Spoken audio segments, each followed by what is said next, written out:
વિદ્યાર્થી મિત્રો, સ્વાગત છે એક્ઝામ ટુડે પર. ફ્રેન્ડ, દેશમાં લોકસભાના ઇલેક્શન પતી ગયા છે.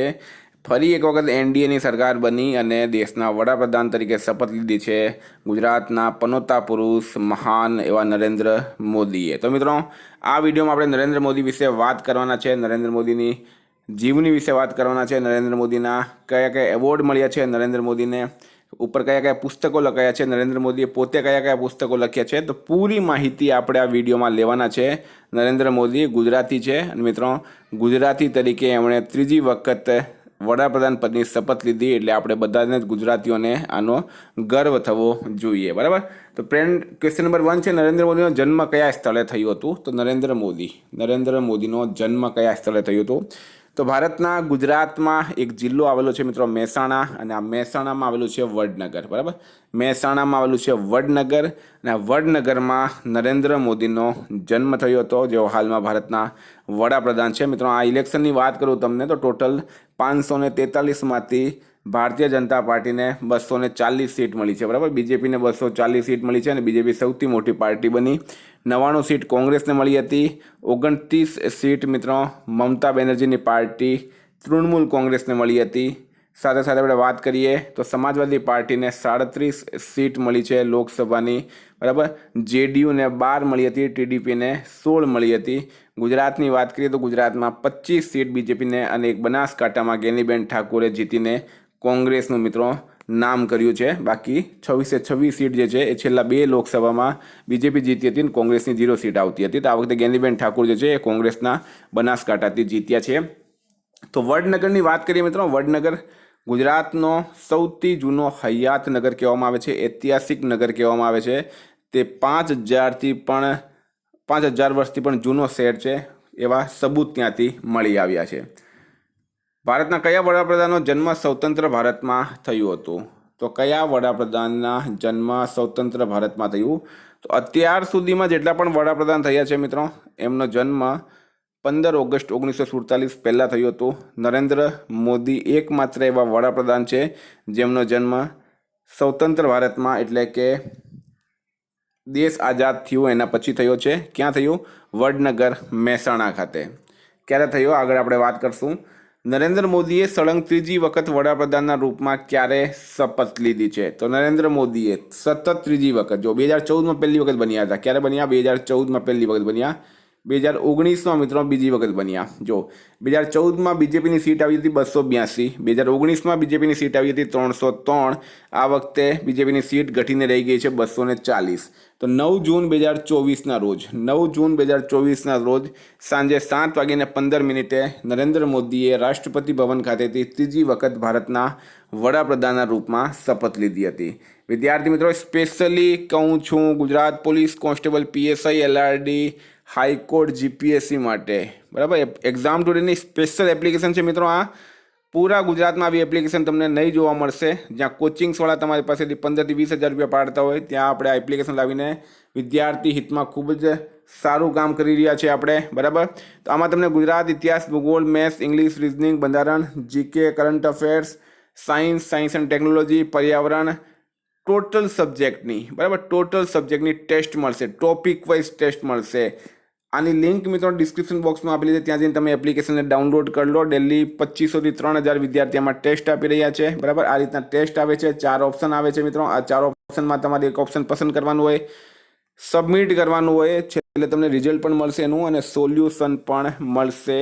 ખૂબ ખૂબ ખૂબ ફાયદેમંદ છે મિત્રો આ એપ્લિકેશન. ડાઉનલોડ કરો, એનો ઉપયોગ કરો, ટેસ્ટ આપો અને મિત્રો મજા કરો. મજા આવી જશે તમને એપ્લિકેશનમાં, હું ગેરંટી આપું છું આની. જો તમને નહીં સમજ પડતી તો આ નંબર પર તમે કોન્ટેક્ટ કરી શકો. કયા શહેરમાં આવેલ ક્રિકેટ સ્ટેડિયમનું નામ નરેન્દ્ર મોદીના નામ પર રખાયું છે? તો ફ્રેન્ડ, ગુજરાતના અમદાવાદમાં આવેલું છે મોટેરા. બરાબર. ને મોટેરામાં શું આવેલું છે? પહેલી વાત તો જો તમને ડિટેલમાં માહિતી આપો મિત્રો, ઘણી જગ્યાએ તમને ફેક ન્યૂઝ મળતી હોય. ક્રિકેટ સ્ટેડિયમનું નામ છે નરેન્દ્ર મોદીના નામ પર. બરાબર. તો મોટેરા જે છે ત્યાં એક સ્પોર્ટ્સ સંકુલ આવેલું છે, એનું નામ છે સરદાર પટેલ સ્પોર્ટ્સ સંકુલ. બરાબર. આ સરદાર પટેલ સ્પોર્ટ્સ સંકુલમાં ઘણા બધા મેદાન છે અને એમાંનો એક મેદાન છે જે ક્રિકેટનું મેદાન છે મિત્રો, જે દુનિયાનું સૌથી મોટું ક્રિકેટ સ્ટેડિયમ છે. એનું નામ નરેન્દ્ર મોદીના નામ પર રાખવામાં આવ્યું. તો અમદાવાદના મોટેરામાં સરદાર પટેલ સ્પોર્ટ્સ સંકુલમાં. નરેન્દ્ર મોદી વર્તમાન સમયમાં કઈ લોકસભા ક્ષેત્રથી સાંસદ છે? તો ફ્રેન્ડ, વર્તમાન સમયની વાત કરીએ આપણે તો લોકસભા ક્ષેત્રમાં વારાણસી. મિત્રો, હું કેવું ભણાવું છું એ કમેન્ટ બોક્સમાં જણાવજો, બરાબર. તમને માહિતી સારી લાગતી હોય તો જ જણાવજો, બરાબર. ખોટી તારીફ આપણને ગમતી નથી. જો તમને માહિતી સારી લાગતી હોય તો તમે કમેન્ટ બોક્સમાં અવશ્ય જણાવજો, જેથી કરીને મને પણ ફીડબેક મળે, બરાબર, કે મારો મેસેજ વિદ્યાર્થી સુધી બરાબર પહોંચી રહ્યો છે. વર્તમાન સમયમાં કઈ લોકસભા ક્ષેત્રથી સાંસદ છે? તો વારાણસી, ઉત્તર પ્રદેશ. ફ્રેન્ડ, તમને વાત કરું તો 2014માં જ્યારે નરેન્દ્ર મોદીએ પ્રથમ વખત લોકસભાની ચૂંટણી લડી હતી, તે સમયમાં નરેન્દ્ર મોદી 2 સીટ પરથી ચૂંટણી લડી. એક હતી વારાણસી અને બીજી હતી મિત્રો વડોદરા, બરાબર. વારાણસીથી જીત્યા પછી તેમણે વડોદરા સીટ છોડી દીધી. 2019માં પણ તેઓ વારાણસીથી જ સાંસદ બન્યા અને 2024માં એટલે કે અત્યારે પણ વર્તમાનમાં તેઓ વારાણસી ઉત્તર પ્રદેશથી સાંસદ છે અને બનારસ તરીકે પણ ઓળખવામાં આવે. નરેન્દ્ર મોદીનો જન્મ ક્યારે થયો હતો? હવે આ પ્રશ્ન ફરી ત્યાં આવી ગયો. પહેલી વાત, નરેન્દ્ર મોદીનો જન્મ જે છે મિત્રો એ સ્વતંત્ર ભારતમાં થયો. આવું પ્રથમ વડાપ્રધાન છે જેમનો જન્મ સ્વતંત્ર ભારતમાં થયો. એમનો જન્મ થયો છે 17 સપ્ટેમ્બર 1950ના રોજ. 17 સપ્ટેમ્બર 1950ના રોજ. ક્યાં થયું? વડનગરમાં. વડનગર કયા જિલ્લામાં છે? મહેસાણા જિલ્લામાં. આ નરેન્દ્ર મોદીના પિતાનું નામ શું હતું? બરાબર, નરેન્દ્ર મોદીના પિતાનું, આ કાઢી મૂકજો મિત્રો, ભૂલથી છપાઈ ગયું. નરેન્દ્ર મોદીના પિતાનું નામ શું હતું? તો દામોદરદાસ મૂળચંદ મોદી. નરેન્દ્ર મોદીના પિતાનું નામ હતું દામોદરદાસ મૂળચંદ મોદી. નરેન્દ્ર મોદીના માતાનું નામ શું હતું? તો મિત્રો, એમની માતા જે છે એમનું હાલમાં ગયા વર્ષે જે નિધન થયું છે, હીરાબા મોદી. અત્યાર સુધીમાં નરેન્દ્ર મોદીએ જેટલી પણ ચૂંટણી જીતી છે અને પછી પોતાના પહેલાં અને પછી પોતાના માતાના આશીર્વાદ લેવા અવશ્ય જતા હતા. તેમના જીવનમાં પહેલી ચૂંટણી છે કે જ્યારે એમના માતા એમની સાથે નથી. હીરાબાનું ગયા વર્ષે જ 100 વર્ષની ઉંમરમાં નિધન થયું હતું. હીરાબેન મોદી એમનું માતાનું નામ હતું. વર્ષ 2014માં નરેન્દ્ર મોદી ભારતના કેટલામાં વડાપ્રધાન બન્યા હતા? મિત્રો, આ એક કન્ફ્યુઝ વાળો પ્રશ્ન છે. જો તમે અત્યાર સુધીમાં, તમે પણ આ વસ્તુ ગૂગલ પર કરી જોજો, અત્યાર સુધીમાં તમે ગણો ભારતના વડાપ્રધાન, તો ફ્રેન્ડ એ થાય છે 15મા વડાપ્રધાન, બરાબર. 15મા થાય છે. નરેન્દ્ર મોદી ભારતના 15મા વડાપ્રધાન કહેવાય જો તમે વડાપ્રધાનની ગણતરી કરો તો. ફોર એક્ઝામ્પલ, નહેરુ જે છે, નહેરુથી માંડીને IK ગુજરાલ, ઇન્દિરા ગાંધી, એવી રીતના જો તમે કરો તો ફ્રેન્ડ કેટલા થાય છે? 15 થાય છે, બરાબર. અને ઓફિશિયલી મિત્રો વાત કરો તો 14 વડાપ્રધાન થાય છે. ઓફિશિયલી વાત કરો તો 14 વડાપ્રધાન થાય છે. તો બેઉ પ્રશ્ન સાચા છે. હવે બેઉ પ્રશ્ન સાચા કેમ છે એની પણ તમને માહિતી આપું મિત્રો. તો જે જવાહરલાલ નહેરુ છે મિત્રો, જવાહરલાલ નહેરુ પછી એક વડાપ્રધાન થઈ ગયા હતા. એમનું નામ હતું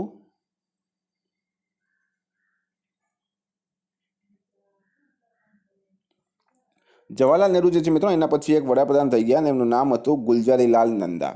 આ ગુલઝારીલાલ નંદાને ઓફિશિયલી વડાપ્રધાન માનવામાં આવતા નથી, બરાબર. એટલા માટે 14મા વડાપ્રધાન નરેન્દ્ર મોદીને આપણે કહી શકીએ. તો આપણે એને 14માં લઈને ચાલશું. જો ગણતરી કરશો તો 15માં આવશે. પણ તમને આગળ વાત કરી તેમ મેં, ગુલઝારીલાલ નંદા જે છે મિત્રો, એમને વડાપ્રધાન જે છે એમણે કોઈ શપથ નહીં લીધી એમ પણ કહેવામાં આવે છે, અથવા તો તે એક કાર્યકારી વડાપ્રધાન હતા એટલે એમને વડાપ્રધાન ગણવામાં આવતા નથી, બરાબર. તેઓ 17 મે 1964થી 9 જૂન 1964 સુધી 13 દિવસ માટે Gulzarilal Nanda acting prime minister રહ્યા હતા. અને બીજી વખત તેઓ 11 જાન્યુઆરી 1966થી 24 જાન્યુઆરી 1966 એટલે કે 13 દિવસ માટે પાછા એક્ટિંગ વડાપ્રધાન રહ્યા હતા, બરાબર. તો 14માં આપણે સાચા માનીને ચાલીએ. જો ગુલઝારીલાલ નંદાને એડ કરો તો મિત્રો એ 15માં થઈ જાય છે. નરેન્દ્ર મોદી ગુજરાતના મુખ્યમંત્રીના રૂપમાં ક્યારથી ક્યાર સુધી કાર્યભાર સંભાળ્યો છે? તો આ પણ પ્રશ્ન ઇમ્પોર્ટન્ટ રહેશે. વર્ષ 2001ની વાત છે મિત્રો, 2001માં, બરાબર. વર્ષ હતું 2001. તે સમયમાં કચ્છમાં ભૂકંપ પણ આવ્યું હતું. 2002માં ગુજરાતમાં દંગા પણ થયા હતા, ભયંકર દંગા થયા હતા. આખા દુનિયામાં મિત્રો ગુજરાતને બદનામ કરવામાં આવ્યું હતું, બરાબર. ગુજરાત સરકારને બદનામ કરવામાં આવી હતી, ગુજરાતના લોકોને પણ બદનામ કરવામાં આવ્યા હતા. તો આ નરેન્દ્ર મોદીનો કાર્યકાળ છે ફ્રેન્ડ. જે સમયમાં નરેન્દ્ર મોદી વડાપ્રધાન બન્યા તેના પહેલાં કેશુભાઈ પટેલ વડાપ્રધાન હતા. કહેવાય છે કે લાલકૃષ્ણ અડવાણીનો નરેન્દ્ર મોદી પર હાથ હતો. એમણે નરેન્દ્ર મોદીને ગુજરાતની કમાન સોંપી હતી.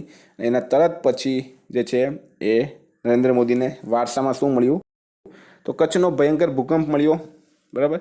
એના પછી 2002ના દંગા મળ્યા. તે છતાં પણ મિત્રો નરેન્દ્ર મોદી આગળ વધતા ગયા અને આજે દેશના વડાપ્રધાન છે. 6 કરોડ ગુજરાતીઓનું માન સન્માન જાળવી રાખ્યો છે. તો 2001થી 2014 નરેન્દ્ર મોદી પર લખાયેલા પુસ્તક મોદી ઇનક્રેડિબલ ઇમર્જન્સ ઓફ સ્ટાર કોણે લખી છે? તો એક પુસ્તક આવી છે, મોદી ઇનક્રેડિબલ ઇમર્જન્સ ઓફ સ્ટાર, બરાબર. આ પુસ્તકના લેખક છે મિત્રો તરુણ વિજય. કોણ છે? તરુણ વિજય રાઈટ આન્સર થશે, બરાબર. હવે આ 2 પુસ્તક બીજી પણ યાદ રાખજો. Narendra Modi a political biography, એના લેખક છે એન્ડી મેરિનો, અને securing India the Modi way Pathankot surgical strike and more, એ પુસ્તક લખી છે નીતિને ગોખલે. આ પુસ્તક નરેન્દ્ર મોદી ઉપર લખાયેલી છે. હવે છે વડાપ્રધાન નરેન્દ્ર મોદી નીચેનામાંથી કઈ પુસ્તકોની રચના કરી? તો મિત્રો એમની સૌથી ઇમ્પોર્ટન્ટ બુક છે એક્ઝામ વોરિયર, બરાબર. જો આ ઉપરની તમામ પુસ્તક જે છે એમની રચના કરી હતી. એમાં ઇમ્પોર્ટન્ટ કઈ છે? તો એક્ઝામ વોરિયર જે છે મિત્રો આ સ્ટાર માર્ક કરી દેજો તમે. શા માટે ઇમ્પોર્ટન્ટ છે? કારણ કે આ પુસ્તક અત્યારે જ લખવામાં આવી અને વિદ્યાર્થીઓને પરીક્ષામાં માર્ગદર્શન આપવા માટે આ પુસ્તકનું રચના કરવામાં આવી. બીજી છે સોશિયલ હાર્મોની અને સામાજિક સમરસતા. કયા શહેરમાં આવેલ મેડમ તુસાદ વેક્સ મ્યુઝિયમમાં નરેન્દ્ર મોદીની મોમની પ્રતિમા સ્થાપિત કરાઈ? તો ફ્રેન્ડ રાઇટ આન્સર છે એમાં લંડનમાં આવેલું છે મેડમ તુસાદ મ્યુઝિયમ. નરેન્દ્ર મોદી પહેલી વખત વડાપ્રધાન પદની શપથ ક્યારે લીધી હતી? તો મિત્રો એ લીધી હતી 26 મે 2014ના રોજ. 26 મે 2014ના રોજ દેશના વડાપ્રધાન બન્યા હતા ગુજરાતના મુખ્યમંત્રી, બરાબર. ગુજરાતના મુખ્યમંત્રી જે હતા તેઓ દેશના વડાપ્રધાન બન્યા. એમનું નામ હતું નરેન્દ્ર દામોદરદાસ મોદી. નરેન્દ્ર મોદી સળંગ ત્રીજી વખત વડાપ્રધાન પદની શપથ લેનાર કેટલામાં વડાપ્રધાન બન્યા છે? તો સળંગ ત્રીજી વખત પીએમ પદની શપથ લેનાર કેટલામાં વડાપ્રધાન બન્યા? મિત્રો બીજા. પહેલા હતા જવાહરલાલ નહેરુ, જેમણે લગભગ મિત્રો 16 વર્ષ આ દેશ પર રાજ કર્યો છે. 16 વર્ષથી પણ વધારે સમય સુધી તેઓ વડાપ્રધાન રહ્યા. નરેન્દ્ર મોદીને પણ 10 વર્ષ થઈ ગયા છે અને આ એમનું ત્રીજું ટર્મ છે, બરાબર. તો બીજા વડાપ્રધાન બન્યા. પહેલા હતા જવાહરલાલ નહેરુ. માર્ચ 2024માં નરેન્દ્ર મોદીને કયા દેશે પોતાના સર્વોચ્ચ નાગરિક પુરસ્કાર ઓર્ડર ઓફ ડ્રેગન કિંગથી સન્માનિત કર્યા છે? તો ઓર્ડર ઓફ ડ્રેગન કિંગ મિત્રો ભૂટાન દેશ, બરાબર. આપણો પાડોશી દેશ ભૂટાન જે છે એમને સન્માનિત કર્યા. વર્ષ 2023માં પીએમ મોદીને કયા દેશે પોતાના સર્વોચ્ચ નાગરિક પુરસ્કાર ઓર્ડર ઓફ નાઇલથી સન્માનિત કર્યા? તો ફ્રેન્ડ રાઇટ આન્સર છે એમાં મિસ્ર, બરાબર. મિસ્ર એટલે કે ઇજિપ્તે.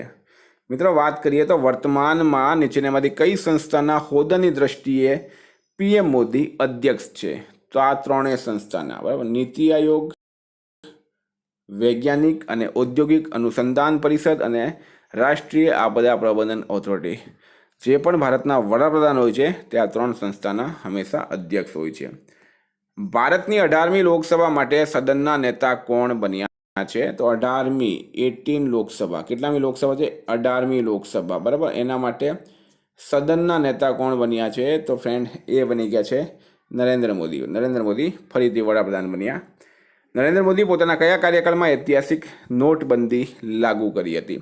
તો મિત્રો નોટબંધી એમણે પોતાના પ્રથમ કાર્યકાળમાં જ લાગુ કરી હતી 2016માં, બરાબર. 8 નવેમ્બર 2016ના રોજ પ્રથમ કાર્યકાળમાં એમણે નોટબંધી લાગુ કરી. ભારતના નવા સંસદ ભવનનું ઉદ્ઘાટન કોણે કર્યું? તો એ પણ કર્યું છે નરેન્દ્ર મોદીએ. ઉદ્ઘાટન કર્યું છે મિત્રો 28 મે 2023. વાસ્તુકાર છે નવા સંસદના વિમલ પટેલ. આ પણ યાદ રાખો. નરેન્દ્ર મોદીને કયા વર્ષે પ્રથમ લતા દીનાનાથ મંગેશકર એવોર્ડથી સન્માનિત કરાયા? તો લતા દીનાનાથ મંગેશકર એવોર્ડ નરેન્દ્ર મોદીને ક્યારે મળ્યો છે?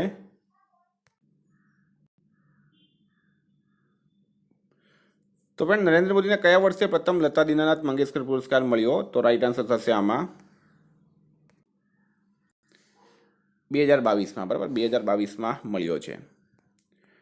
નરેન્દ્ર મોદીનો પ્રખ્યાત મન કી બાત નામનો રેડિયો પ્રસારણ પ્રથમ વખત ક્યારે પ્રસારિત કરવામાં આવ્યો? તો મન કી બાત રેડિયો પ્રસારણ એ ક્યારે પ્રસારિત કરવામાં આવ્યો તો મિત્રો? તો એ ઓક્ટોબર 2014માં. ઓક્ટોબર 2014 રાઈટ આન્સર થશે આમાં. હવે છે નરેન્દ્ર મોદીને મળેલા પુરસ્કારોની વાત કરીએ આપણે તો ભૂટાનના ઓર્ડર ઓફ ધ ડ્રેગન કિંગથી સન્માનિત કરાયા. જુલાઈ 2023માં ફ્રાન્સના લીઝન ઓફ ઓનરથી સન્માનિત કરાયા. જૂન 2023માં ઇજિપ્તના ઓર્ડર ઓફ ધ નાઇલથી સન્માનિત કરાયા. મે 2023માં પાપુઆ ન્યૂ ગિનીના companion of the order of લોગુથી સન્માનિત કરવામાં આવ્યા. મે 2023માં ફિઝીના companion of the order of ફિઝીથી સન્માનિત કરાયા. મે 2023માં પલાઉ ગણરાજ્ય દ્વારા એબાકલ પુરસ્કારથી સન્માનિત કરાયા. ઓગસ્ટ 2023માં ગ્રીસના બીજા સર્વોચ્ચ પુરસ્કાર grand cross of order of ઓનરથી સન્માનિત કરાયા. તો ફ્રેન્ડ, આ હતા નરેન્દ્ર મોદી વિશેના ઇમ્પોર્ટન્ટ પ્રશ્નો. ઉમ્મીદ કરું તમને આ વિડીયો ગમ્યો હશે.